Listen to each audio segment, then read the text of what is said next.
Hi friends, இன்றைக்கி இட்லி பொடி செய்ய போகிறோம். அதுக்கு இந்த டம்ளரில் ஒரு டம்ளர் உளுந்து எடுத்திருக்கேன். இதை நல்லா வறுத்துக்கலாம். இப்போ நல்லா வறுத்துருச்சு. இப்போ எடுத்து தனியாக வச்சுக்கலாம். அரை டம்ளர் கடலைப்பருப்பு எடுத்திருக்கேன், அதையும் நல்லா வறுத்துக்கலாம்.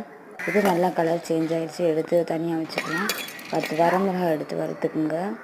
1 ஸ்பூன் பொட்டுக்கடலை எடுத்திருக்கேன், அதையும் வறுத்துக்கலாம். 1 ஸ்பூன் மிளகு, 1 ஸ்பூன் சீரகம் எடுத்து வறுத்துக்குங்க. கருவேப்பிலை நல்லா அலசி சேர்த்துக்குங்க. நல்லா வறுக்கணும். கருவேப்பிலை நல்லா மொறுன்னு வறுக்கணும். இப்போ இதை ஆற வச்சுக்கலாம். மிக்ஸி ஜாரில் அரைச்சிக்கலாம். கொஞ்சம் பெருங்காயத்தூள், 1 ஸ்பூன் உப்பு போட்டு அரைச்சிக்கலாம்.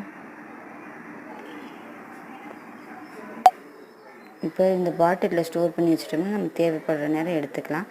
சுவையான இட்லி பொடி ரெடி ஆயிடுச்சு.